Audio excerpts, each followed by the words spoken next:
muka surat 163, hadis yang ke-95. Assalamualaikum warahmatullahi wabarakatuh. A'udzu billahi minasyaitonir rajim. Bismillahirrahmanirrahim. Alhamdulillahilladzi hadana li hadza wa ma kunna linahtadiya laula an hadanallah. May yahdihillahu fala mudilla lahu wa may yudlil falan tajida lahu waliyyan mursyida. Asyhadu an la ilaha illallah wa asyhadu anna Muhammadan abduhu wa rasuluh. Allahumma salli wa sallim ala sayyidina wa habibina wa syafi'ina Muhammadin sallallahu alaihi wasallam wa ala alihi wa ashabihi wa man da'a bi da'watihi ila yaumiddin, amma ba'd. La haula wa la quwwata illa billahil aliyyil azim. Yang berbahagia Tuan Imam serta ahli jawatan kuasa Masjid Nurul Huda, mantan-mantan Tuan Imam, para alim ulama, seterusnya kepada bapa-bapa, ibu-ibu, hadirin, hadirat yang dirahmati Allah sekalian. Alhamdulillah, sama-sama kita memanjatkan syukur kepada Allah Subhanahu wa taala kerana kita masih lagi diberi peluang untuk bertemu dalam bulan Sya'ban, yang akhirnya insya-Allah kita akan bertemu juga dalam bulan Ramadan yang akan menjelang tidak lama lagi.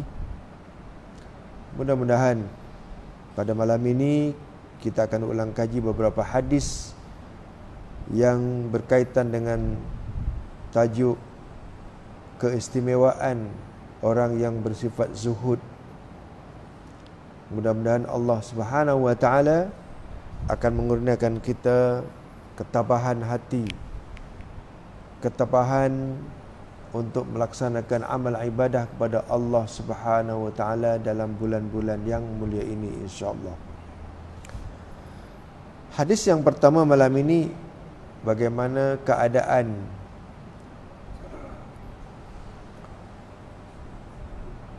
sahabat ataupun orang yang hampir dengan Rasulullah. Kehidupan mereka begitu sederhana sekali, yang dikenal sebagai ahli suffah. Ahli suffah ni adalah orang yang biasa duduk di serambi Masjid Nabawi, daripada kalangan para fuqara, ya, miskin, mengharapkan bantuan daripada penduduk ataupun orang yang bermurah hati di kalangan penduduk Madinah, ya, yang datang ke masjid membawa makanan, membawa pakaian. Itulah harapan mereka, ya, kerana kebanyakan mereka adalah orang yang hidup sebatang kara. Setengah daripada mereka juga di kalangan para sahabat yang berhijrah daripada kota Mekah ke Madinah Al-Munawwarah. Baik, kita baca dulu hadisnya. Bismillahirrahmanirrahim. Wa an Abi Hurairah radhiyallahu anhu qala laqad ra'aitu sab'ina min ahli suffah ma minhum rajulun alaihi rida'un imma izarun wa imma kisa'un qad rabatu fi a'naqihim faminha ma yablughu nisfas saqaini wa minha ma yablughul ka'bain fayajma'uhu biyadihi karahiyata an tabdu auratuhu. Hadis rawahul Bukhari. Maksud hadis daripada Abu Hurairah radhiyallahu anhu, katanya, sesungguhnya aku telah melihat, ya, ini cerita Abi Hurairah, ya, ketika meriwayatkan hadis ini, mengatakan sesungguhnya aku telah melihat 70 orang daripada ahli suffah ataupun orang yang duduk tinggal di mana tu? Di serambi masjid Rasulullah. Kalau masjid tuan-tuan ni sebelah luar tu lah, sebelah luar pintu kaca tu, sliding tu, itulah istilahnya serambi. Ya. Kalau tuan-tuan pergi ke Masjid Nabawi, sebelum sampai kepada makam Rasulullah, ada satu kawasan kecil saja, ya, dengan serambi masjid tuan-tuan, besar lagi serambi masjid tuan-tuan, ya. Di mana 70 orang ni tidak seorang pun daripada mereka yang memakai pakaian yang menutup badan sebelah atas. Rida tu maknanya kalau orang ya mengerjakan umrah memakai ihram tu, yang selendang sebelah atas tu dinamakan rida. Ya, yang di bawah tu izar, kain. Yang atas tu rida. Tak ada seorang pun yang memakai pakaian menutup badan sebelah atas. Bayangkan, ya? Maknanya menunjukkan mereka ni adalah daripada kalangan orang yang susah, tuan-tuan, ya.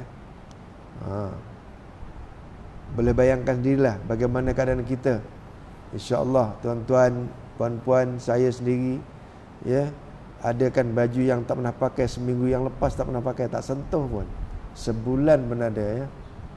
Tak kira lah baju kot ke, baju jubah ke, kain terawih tahun lepas pun mungkin ada lagi yang berlipat elok je, belum pakai, belum buka lagi. Tu suasana kita lah, ya tuan-tuan. Tapi mereka ni tak ada seorang pun daripada kalangan 70 orang yang memakai pakaian menutup badan sebelah atas. Maknanya daripada pusat ke atas tu jarang yang pakai, ya. Tak ada yang memakai. Kerana apa? Miskin. Ada yang memakai kain yang menutup badan sebelah bawah. Maknanya kalau laki-laki tu menutup aurah. Ada pula yang memakai pakaian yang hanya diikatkan pada tengkuk mereka.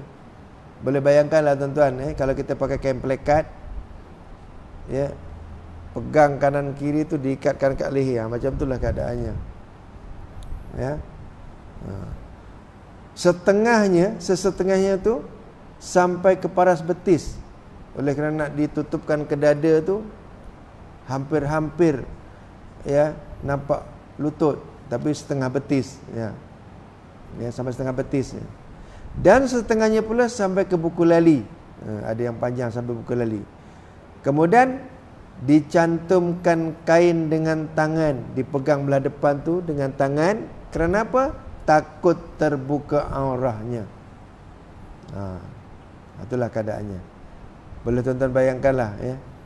Kita boleh bayangkan ketika kita sedang ihram, ya, takut terbuka, maka kita pun peganglah, ya, bucu kain, ya, dua bucu tu ketika kita nak bersila. Macam itulah, ya. Kenapa tuan-tuan? Kerana mereka adalah golongan yang miskin, tak ada pendapatan, ya. Tak mustahil kalau pakaian yang dipakai itu pun hadiah ataupun hibah ataupun sedekah daripada orang-orang kaya yang ada di Madinah. Makanan memang mereka terima makanan seadanya. Orang bawa buah kurma pun terima, ya. Buah kismis terima. Makan apa yang ada, ya. Makan apa yang ada. Okey. Itulah keadaan, ya. Baik, apa yang kita dapat pengajaran hadis yang telah kita baca? Pertama ialah agama Islam menghendaki supaya kita ni hidup bersederhana, ya, tidak terlalu mewah sangat, ya, tapi tidaklah terlalu susah sangat. Maksudnya sederhana apa yang ada, ya. Kerana apa? Andai kata kalau sekiranya, ya, sifat demikian, ya, keadaan yang keterlaluan, terlalu mewah sangat, apa akan jadi? Adakah ia mendatangkan keuntungan? Tidak, ya. Tidak akan membawa apa-apa pun keuntungan, sama ada untuk kebaikan ataupun sebaliknya, ya. Ya, kerana kalau terlalu bermewah, ya, makanan terbuang-buang katakan tapi hari ini tuan-tuan kalau kita lihat tak lama lagi insya-Allah masuk bulan Ramadan, tengoklah keadaan rakyat yang beragama Islam di mana-mana pun termasuklah di Malaysia kadang-kadang berlaku pembaziran. Pembaziran tak cukup satu jenis makanan ataupun dua jenis makanan masuk ke pasar petang, pasar malam tu cukuplah semua nak dibeli. Kerana apa? Kerana ikutkan nafsu sementara ada duit. Belum lagi yang berbuka di hotel. Yang berbuka di hotel tuan-tuan, sekali buka RM60, RM65, RM100. Apa yang dimakan tuan-tuan? Apa yang dimakan? Akhirnya makanan yang berlebih-lebih itu dibuang. Inilah contoh-contoh pembaziran yang sering berlaku. Bukan di negara kita saja, hatta di negara yang Rasulullah Rasulullah diputerakan pun begitu juga. Begitulah keadaan. Jadi mana kita diminta supaya bersederhana. Khairul umur awsatuha. Sebaik-baik perkara ialah sederhana. Sama ada pakaian ke makanan ke apa pun, mana bersederhana itu ialah yang terbaik Demikian juga perkara kedua, Islam menyuruh umatnya supaya memakai pakaian yang menutup aurah. Pakaian yang dikehendaki dalam Islam ialah yang menutup aurah. Kalau laki-laki itu aurahnya bainas surrati war rukbah, antara pusat dengan lutut. Kalau wanita seluruh tubuhnya, seluruh badan daripada kepala sampai ke kaki itu semua aurah bagi wanita, kecuali muka dengan tapak tangan ketika solat. Tapi kalau di luar solat, aurahnya adalah seluruh batang tubuhnya. Jadi maknanya andai kata kalau dibuka muka dengan tapak tangan di luar solat, macam mana? Sekiranya tidak membawa kepada fitnah, tak apa. Tapi kalau membawa kepada fitnah, menjadi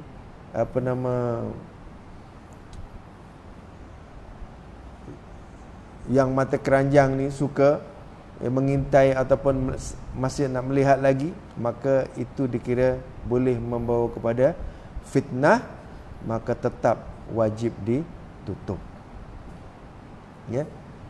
Tetapi bagi laki-laki tetap aurahnya ma bainas surrati war rukbah, antara pusat dengan lutut. Itu adalah aurah lelaki. Tetapi janganlah pula ketika solat sahaja yang ditutup antara pusat dengan lutut.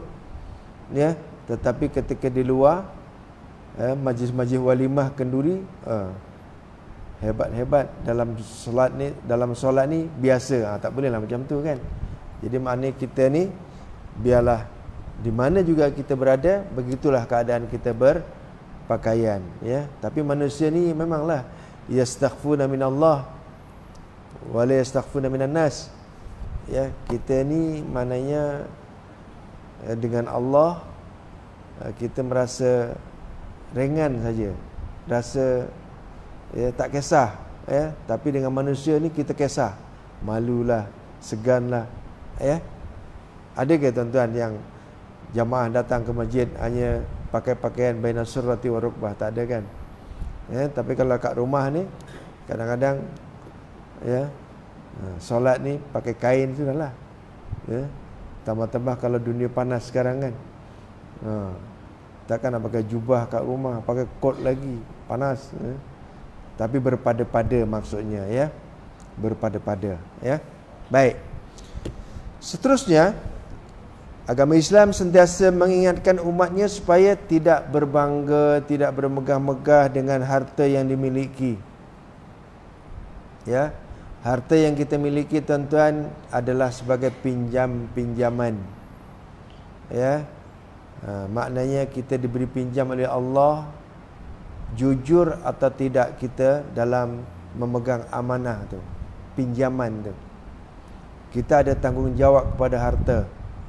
Ya, harta yang kita miliki kenalah tunaikan tanggungjawabnya. Ya, kalau sekiranya cukup nisab, wajiblah dikeluarkan zakat. Ya, kalaupun tidak cukup nisab, kita pun digalakkan supaya bersedekah. Ya, bersedekah ni adalah perkara yang amat dituntut, tak kira sama ada orang kaya ataupun orang miskin. Malahan Allah Subhanahu Wa Taala telah menjelaskan dalam sebuah hadis qudsi yang menyatakan, innama yataqarrabu ilayya 'abdi bin nawafil, hanya saja hamba-hambaku ini boleh untuk menghampirkan diri kepadaku dengan melakukan ibadah-ibadah sunat. Dengan arti kata lain bahawa sama ada hamba itu miskin ataupun kaya, tetap ada peluang untuk mendampingkan diri kepada Allah. Tapi andai kata kalau sekiranya orang kaya saja yang boleh mendampingkan diri kepada Allah, Allah tak akan mengatakan bin nawafil, mungkin dengan bil wajibat. Ya, hanya saja hamba-Ku boleh menghampirkan diri kepadaku dengan menunaikan perkara wajib. Kalau perkara wajib ni, orang miskin tak mampu nak keluarkan zakat, miskin tak mampu nak menunaikan haji. Jadi tak sempurna nanti rukun Islamnya, ya. Jadi, tapi Allah menyatakan dalam hadis kursinya bin nawafil, dengan ibadah sunat. Jadi mudah-mudahan ya kita akan sentiasa cuba ya berusaha ke arah macam mana supaya amalan kita, tindak tanduk kita Allah redha. Yang penting Allah redha dengan kita, dengan segala amal ibadah yang kita lakukan. Apa tujuannya?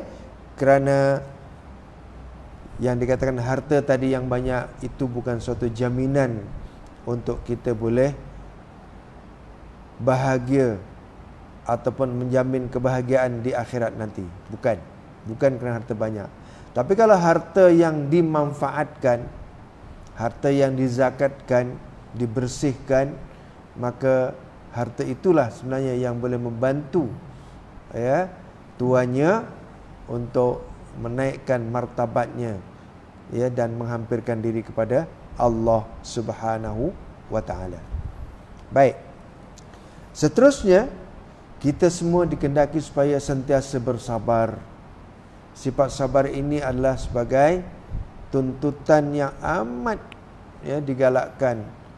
Sabar ketika mana kita menimpa ataupun ditimpa dengan ya dugaan-dugaan Allah. Ya. Orang miskin selalu diduga oleh Allah. Orang kaya pun diduga juga.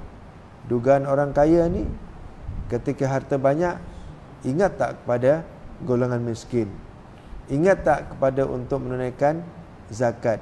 Ingat tak untuk menunaikan tanggungjawab yang sepatutnya dilakukannya? Ya. Ketika senang bagaimana?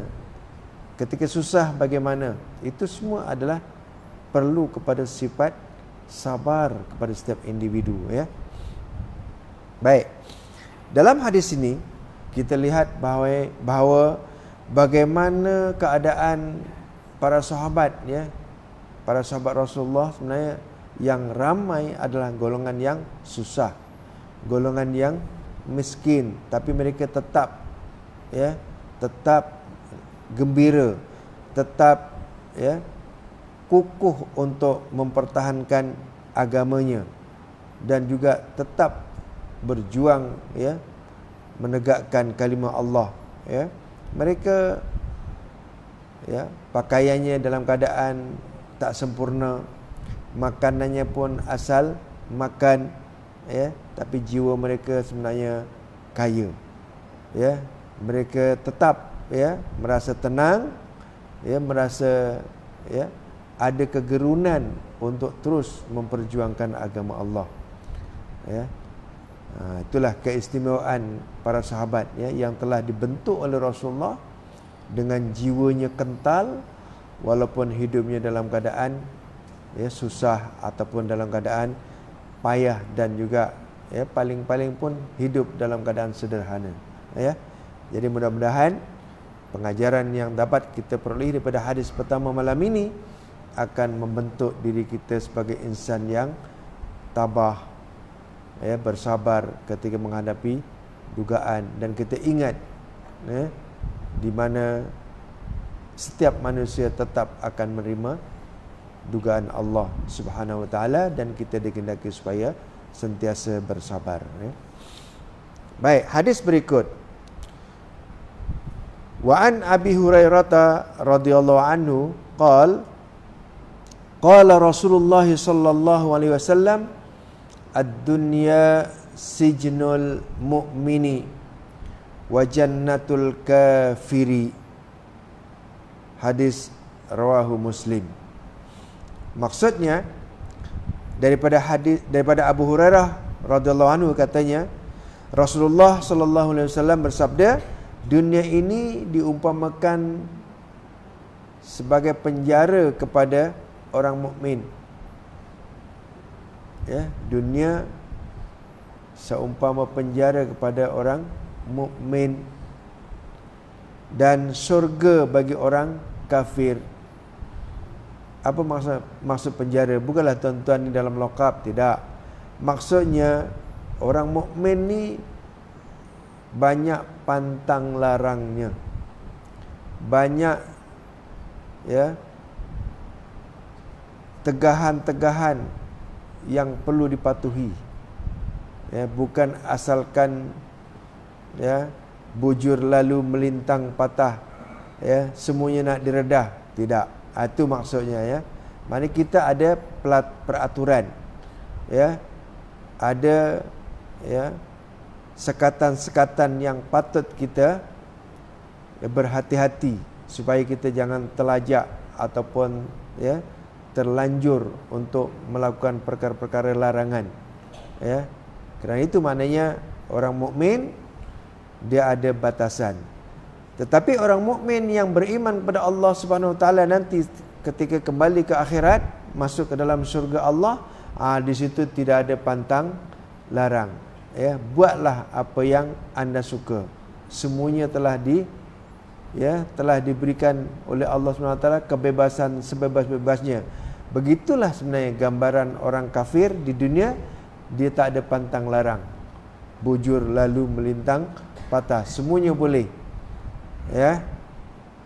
Sama ada dari segi muamalahnya ke, pergaulannya ke, tak ada pantang larang bagi dia. Jadi bagi kita, seolah-olahnya dunia ini adalah sebagai satu peraturan yang menyekat kepada mereka yang inginkan kebebasan. Tetapi sebenarnya kita ni digalakkan, diajar supaya berwaspada. Kalau kita nak bahagia, kita kena berhati-hati supaya apa yang kita lakukan ketika di dunia ini menjadi satu pegangan, dan juga akhirnya kita akan mendapat kebahagiaan di hari akhirat nanti, insya-Allah. Baik, hadis pendek tapi pengajarannya banyak kita perolehi. Pertama ialah semua umat Islam diingatkan supaya jangan terpedaya dengan kemewahan dunia. Jangan terpedaya dengan godaan-godaan yang ada di dunia. Maksud kemewahan ni bukan semata-mata mewah harta, tapi semua perkara-perkara yang boleh menjadi penyebab kepada kita terjerumus ke dalam kancah kehinaan. Itu semua kita jangan sampai terpedaya. Kita kena berwaspada setiap masa. Segi tingkah laku kita, perbuatan kita, perkataan kita, semuanya kita kena berhati-hati. Yang elok, yang baik kita buat, yang tak elok dan yang dilarang kita tinggalkan. Itulah yang dikatakan sebagai dunia ini sebagai macam seolah penjara, tak bebas sebenarnya. Kita ni kadang-kadang memikirkan nak kebebasan, tapi sebenarnya kita ni adalah kebebasan yang dipimpin, kebebasan yang berperaturan, bukan bebas dengan sebebas-bebasnya sebagaimana yang dikatakan orang kafir tadi. ya, seolah-olahnya tidak ada pantang larang ya kepada mereka. Seterusnya, umat Islam juga dikehendaki supaya berusaha ke arah bagaimana kita boleh bahagia di akhirat. Tentunya dengan beramal. Ya. Dunia ini tempat kita untuk berhuma ataupun bercucuk tanam ataupun mendapatkan sebanyak mana hasil yang boleh kita bawa ke alam akhirat. Ketika hidup ni lah, ya, dalam usia tempoh antara 60-70, itu usia umat Muhammad sallallahu alaihi wasallam. Dalam sebuah hadis lain Rasulullah menyatakan, umru ummati ma baina sittin wa sab'in. Umur umat Muhammad ni antara 60 hingga 70. Kalau yang lebih 70 tu ekstra lah tu. Ya. Mana kalau yang dah 60, 69, ni dah asar dah ni ya. Jadi maknanya kena lipat gandakanlah ya usaha ke arah bagaimana kita beramal, memperbanyakkan amal yang boleh kita bawa ke alam akhirat. Ya, tuan-tuan dan puan-puan sekalian, ya, harta yang kita miliki pun kita boleh bawa. Tapi bukanlah kita simpan di bank, ya, kita bawa. Tidak, maknanya kita dengan bersedekah, diwakafkan.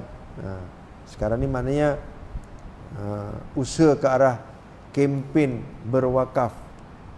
Hari ini kempen wakaf tunai tuan-tuan ya. Kerana kalau kempen wakaf kebun, wakaf apa lagi, rumah dan sebagainya, berapa ramai orang yang boleh berwakaf kebun. Ya, kalau usia 30-an, 40-an ni ya, rata-rata lah di mana-mana pun jarang yang memiliki kebun, kecuali kalau ayahnya tu atau keluarganya seorang yang jutawan, ya, meninggalkan harta beratus-ratus ekar kemungkinan ya. Ya, tapi yang rata-rata ni maknanya hanya kalaupun ada memiliki sebuah rumah. Ya, rumah pun untuk kepentingan dia. Yang ada apa? Duit. Maka kita boleh berwakaf, iaitu wakaf tunai.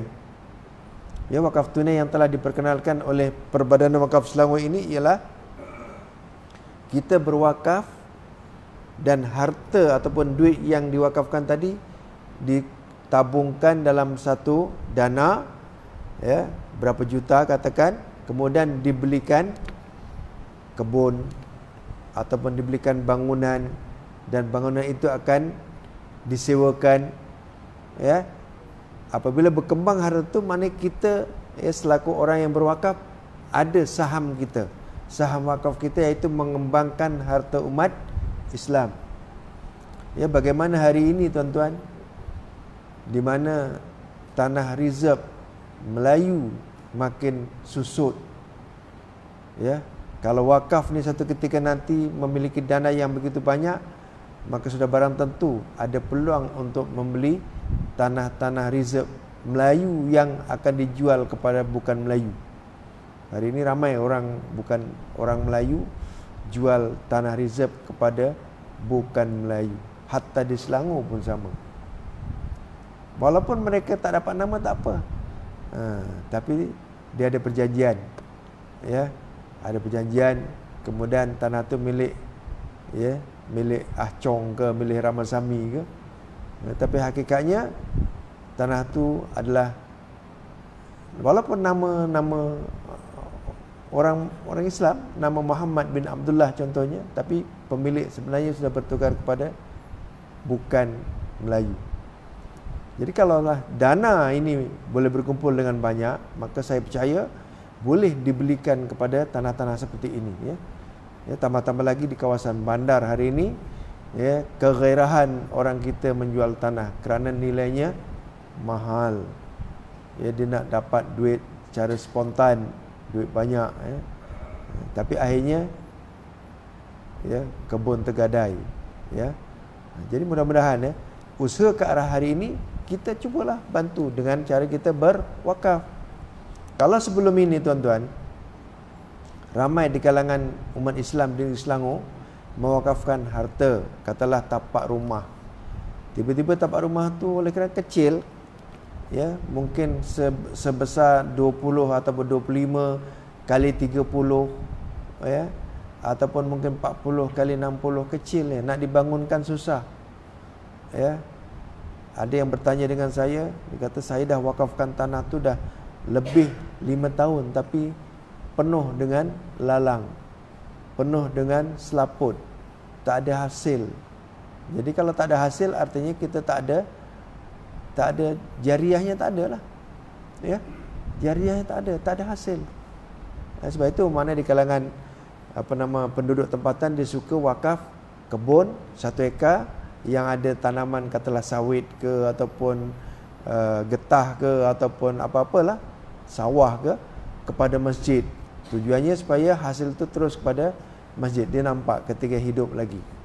Tapi kalau tapak rumah yang kecil, apa hasilnya? Maka usaha yang dibuat pada hari ini, tanah-tanah yang kecil itu dicantumkan, diistibdalkan, ya, istibdal, ya, pernah dengar ya? Istibdal ni adalah ditukarkan tanah yang kecil tadi, dipindahkan kepada tanah yang besar secara berkumpulan. Mungkin dengan sebab dikumpulkan tadi, daripada kecil 30 kali 40, 40 kali 60 ke, dipindahkan menjadi 1 ekar ataupun 2 ekar atau 3 ekar, di sana akan dibangunkan untuk membuat rumah ke, ataupun mungkin kalau wakaf khas dijadikan sebagai tapak masjid, ya, maka di situ barulah nampak, ya, amal jariah orang yang berwakaf itu akan berterusan, ya.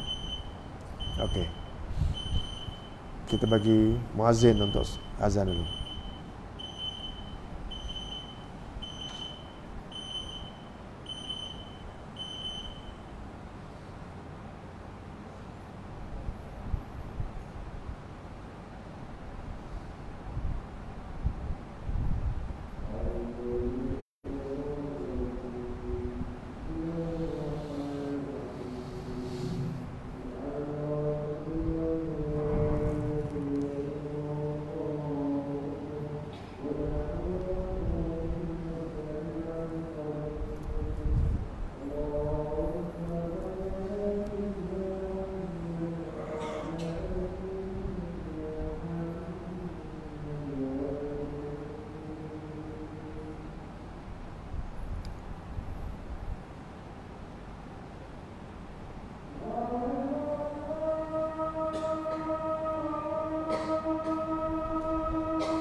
Allah.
La haula wala quwwata illa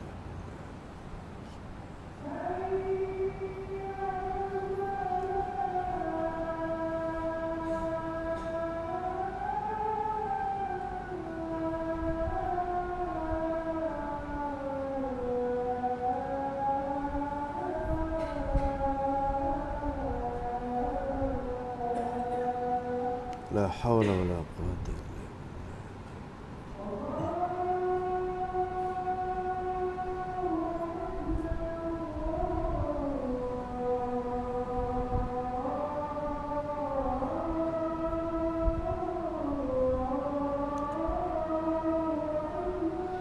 Allahu akbar, Allahu akbar.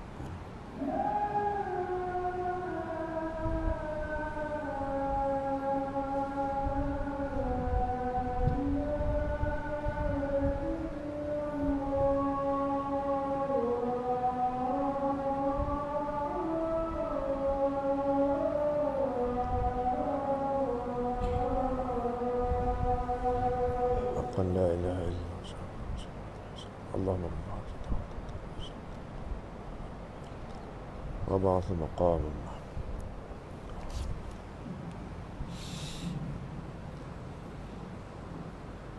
Tuan-tuan dan puan-puan yang dirahmati Allah sekalian, sebagaimana saya katakan tadi, di mana ya kita amat digalakkan supaya berwakaf lah ya.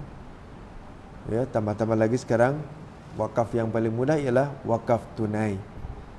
Matlamatnya ialah untuk mengembangkan ya dana dan juga akhirnya boleh membeli ataupun menjadikan harta yang dibeli itu sebagai wakaf ya, dan dikongsi bersama oleh setiap umat Islam, khususnya di negeri Selangor. Baik, kembali kepada pengajian hadis, di mana umat Islam digalakkan supaya sentiasa bersabar ketika menghadapi kesusahan. Tambah-tambah lagi, kesusahan yang dihadapi oleh umat Islam ketika hidup di dunia ini adalah kesusahan sementara. Ya, sementara hidup lah. Ya, kerana apabila kita menerima ya dugaan, cubaan dan sebagainya, mudah-mudahan kita akan bahagia hidup di akhirat nanti. Baik. Allah SWT sebenarnya memberikan nikmat harta benda di dunia ini kepada orang kafir yang begitu hebat. Ya, tambah-tambah lagi ekonomi negara kita sekarang pun boleh dikatakan dimonopoli oleh yang bukan Islam. Kalau kita tengok senarai ya, orang yang terkaya di negara kita adalah siapa? Mahmud. Bukan, ya. Orang kaya yang terkaya di negara kita hari ini ialah golongan acong-acong tu. Ya. Sebab bagi dia adalah dunia ini adalah syurga dia. Dia cari ya. Bagaimanapun keadaan dia tetap dia usaha ke arah untuk menjadikan kaya ya.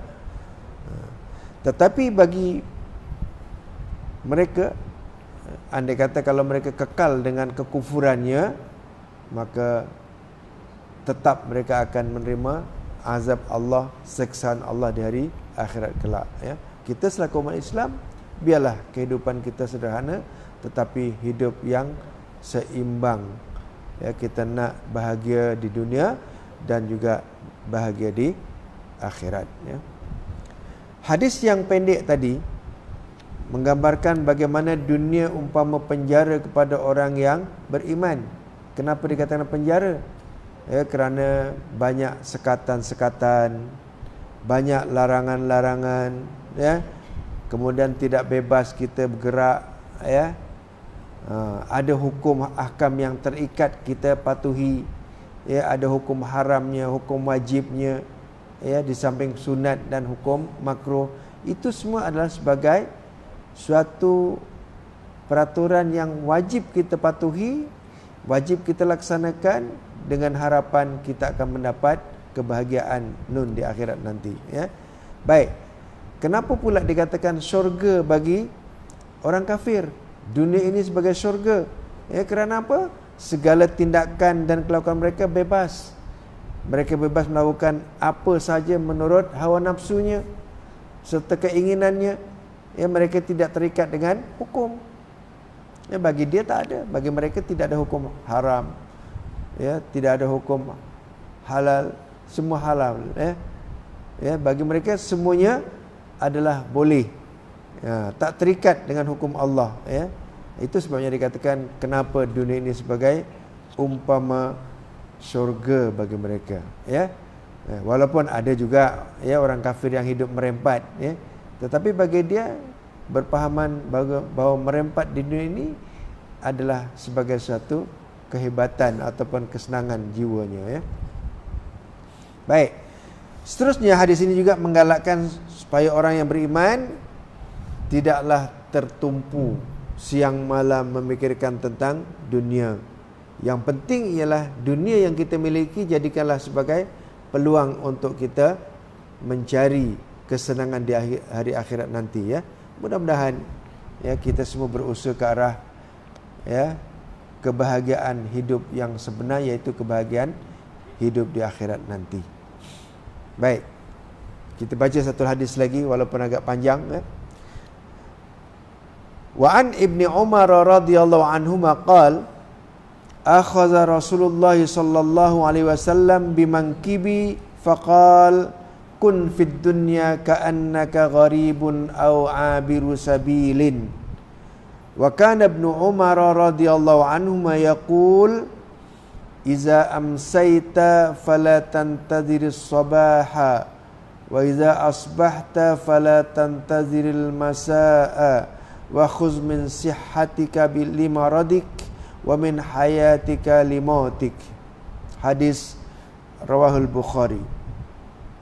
Qalu fi syarhi hadzal hadis ma'nahu la tarkan ila dunya wa la tattakhizha watanan wa la tuhaddis nafsaka bitulil baqa'i fiha wa la bil i'tina'i biha wa la tata'allaq minha bima la yata'allaqu bihil gharibu fi ghairi watanihi wa la tashtaghil fiha bima la yashtaghilu bihil gharib alladhi yuridu adh-dhahab ila ahlihi. Maksud hadis daripada Ibnu Umar radhiyallahu anhuma.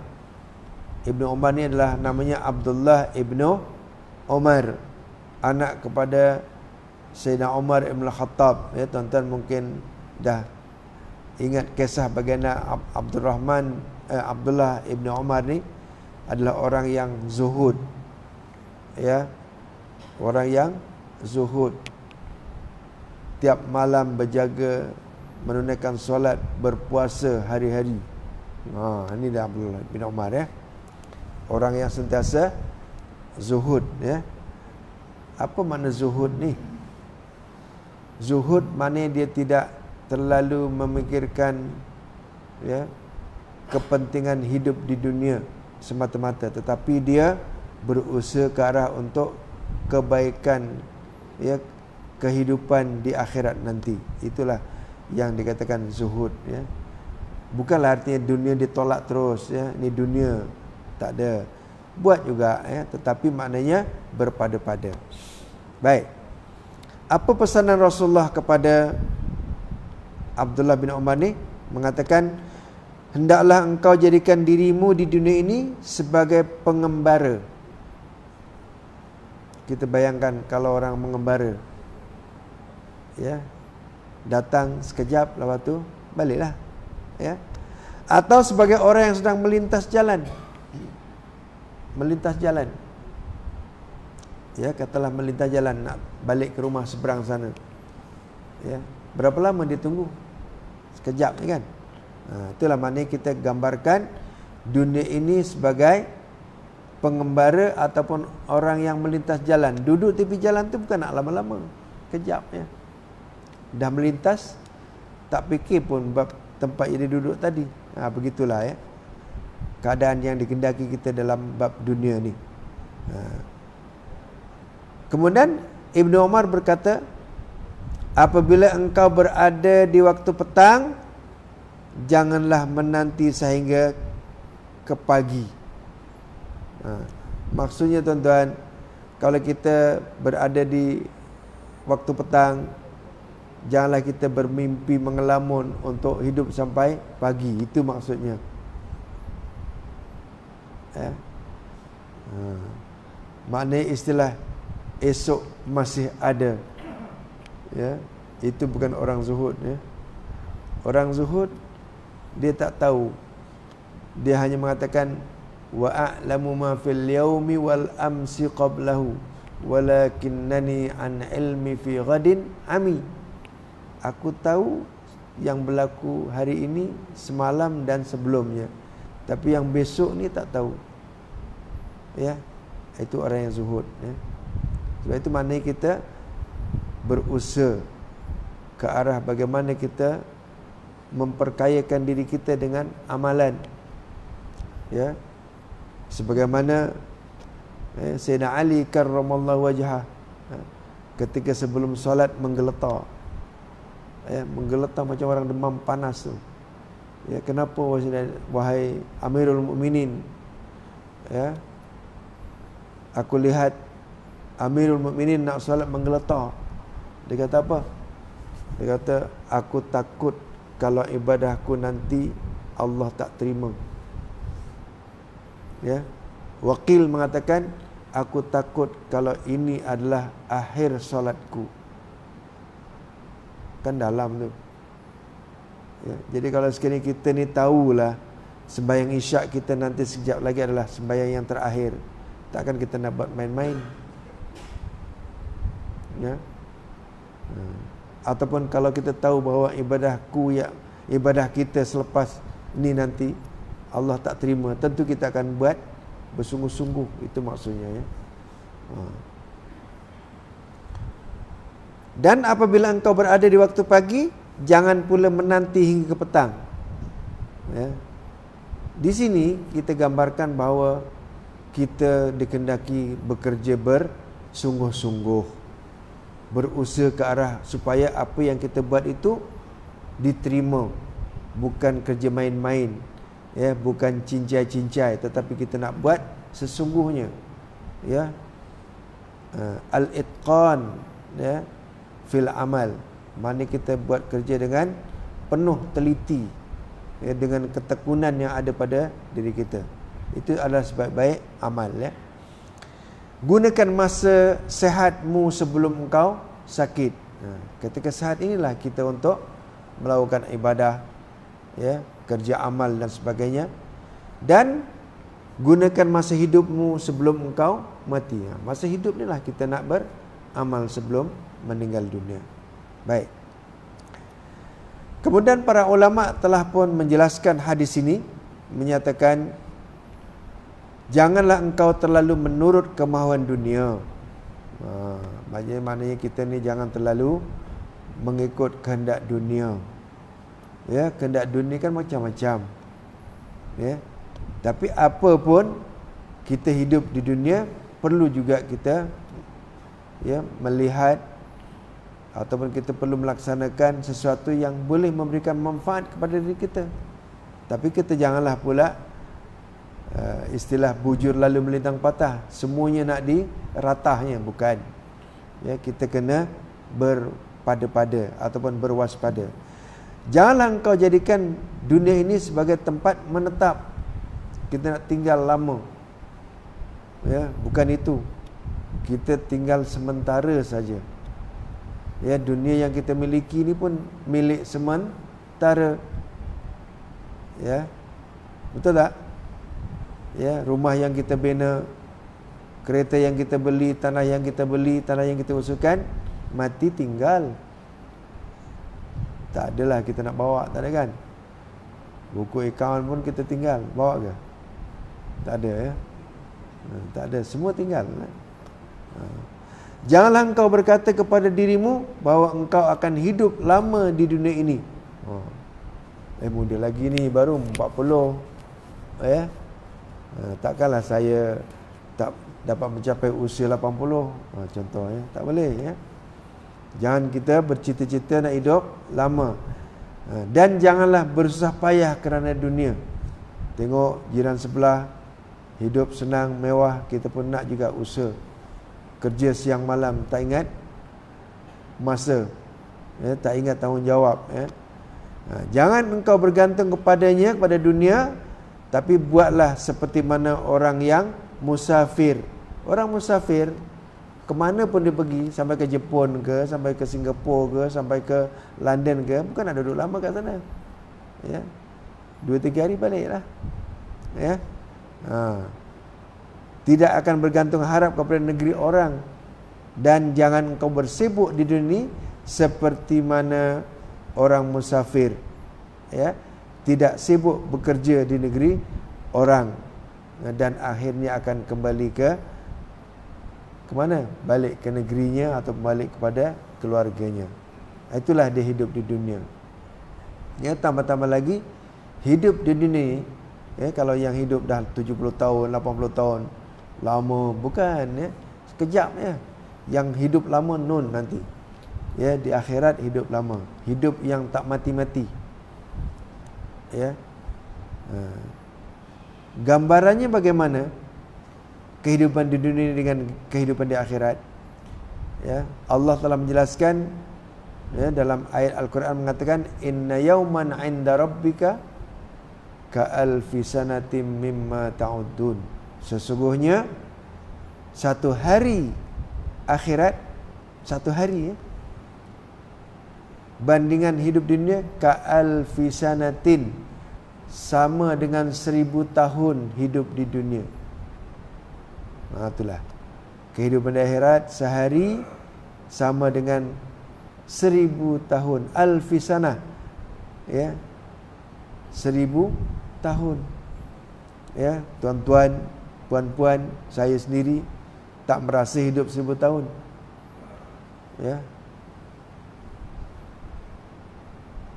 Nabi yang paling panjang usia pun 950 tahun.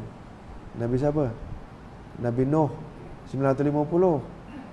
Itulah, katalah Nabi Nuh tu hidup di dunia tu 950 tahun tu, hampir sehari hidupnya di akhirat. Kita ni umur 70, 80, katalah 100 tahun, baru 1/10 hari di akhirat. Lama tak? Lama. Bayangkan kalau siang 500 tahun, malam 500 tahun, macam mana kita nak menghadapi? Cukup ke persiapan kita untuk hidup sepanjang hayat di akhirat nanti.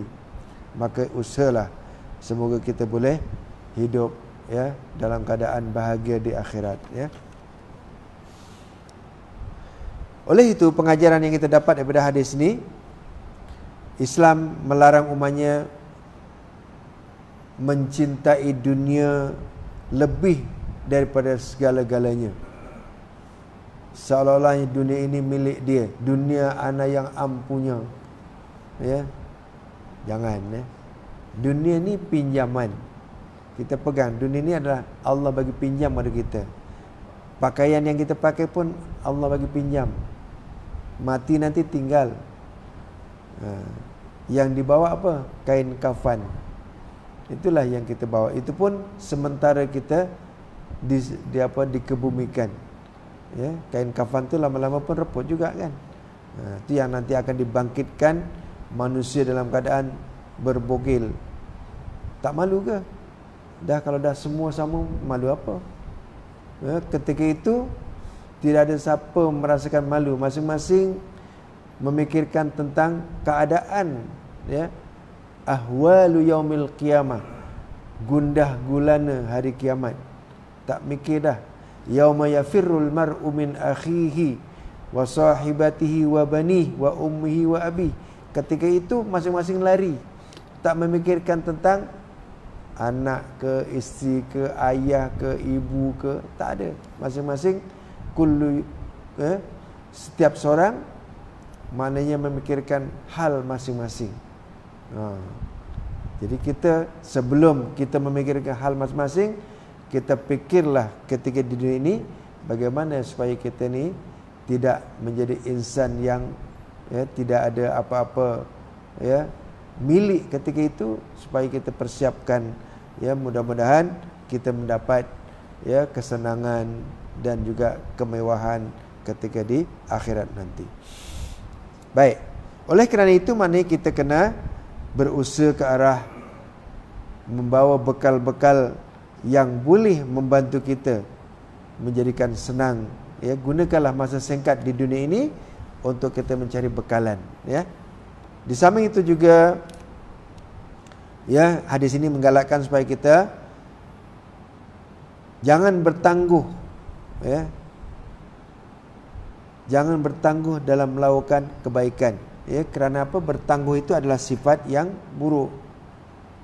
Dia nak buat baik, kata nantilah, besoklah, ya. Maknanya kita kalau perkara baik kita jalan, ya, buat terus, tak payah kita nak fikir-fikir panjang, nanti dulu, ya, takut-takut nanti tak kesampaian, ya. Tambah-tambah lagi kalau sekiranya perkara itu adalah perkara kebaikan, maka kita terus laksanakan, mudah-mudahan kita akan mendapat amalnya. Demikian juga Islam menghendaki umatnya supaya sentiasa berwaspada, ingat, ya, di mana apa yang kita lakukan ini biarlah perkara yang tidak membawa kepada sebarang penyesalan, ya. Kita lakukan perkara yang boleh membawa kepada kebajikan, kebaikan kepada diri, ya. Hadis ini juga menjelaskan bahawa bagaimana Rasulullah begitu sayang kepada Abdullah bin Umar, ya, memegang bahu Ibnu Umar, menunjukkan dia sayang supaya menarik perhatian. Ini adalah sebagai satu gambaran kita dengan anak-anak kita, ya. Kalau kita nak memberikan pandangan ataupun nasihat kepada anak kita, ya, kita kena pegang dia, ya, kena pegang bahu dia, ya, supaya dia mengambil perhatian yang lebih, ya, berbanding kalau kita bercakap sambil berjalan, ya, tuan-tuan, ya.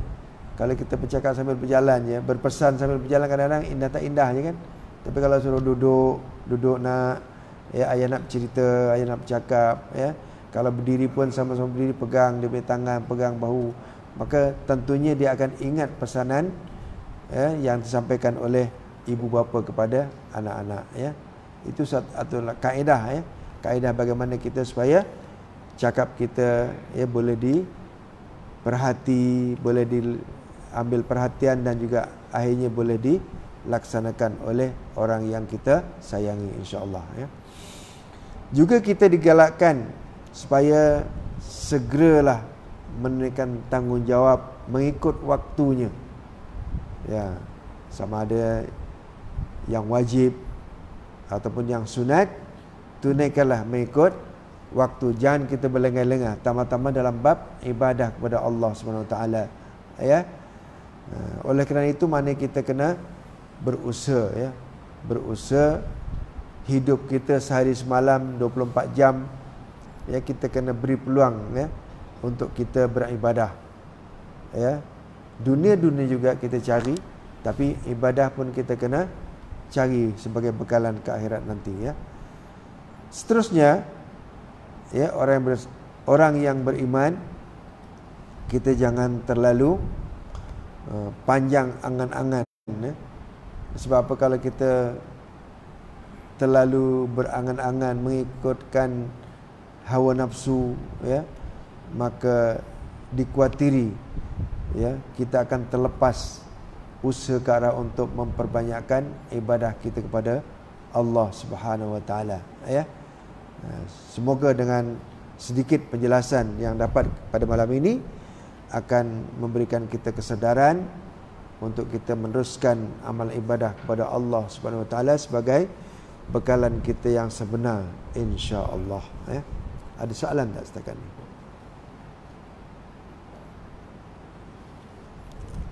Ada?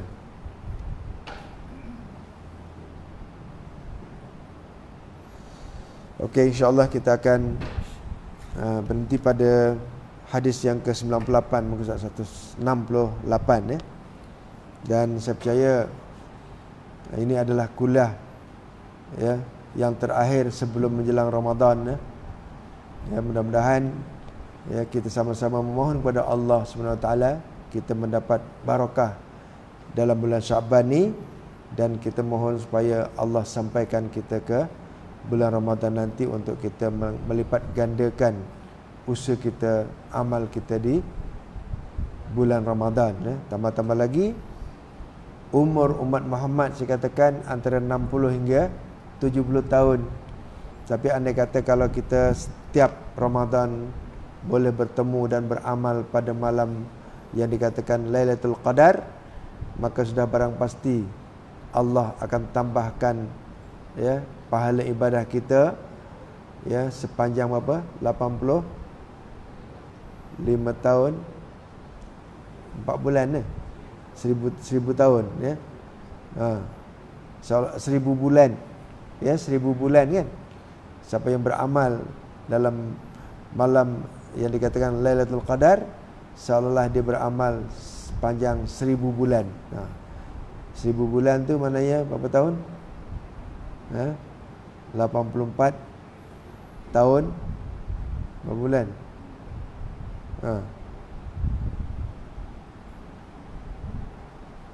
1000 bulan 12 ke 8 96 lebih 40 tu berapa? 83 tahun 4 bulan sorry. 83 tahun 4 bulan kita beramal. Kalau dapat 10 kali Ramadan, maka seolah-olah kita dapat seolah usia kita 834 tahun. Kan itu satu peluang pada kita ya. Mudah-mudahan insya-Allah ya. Ya semoga kita berdoa kepada Allah Subhanahu Wa Taala akan dipertemukan dengan Lailatul Qadar dan kita untuk beramal pada malam itu insya-Allah ya.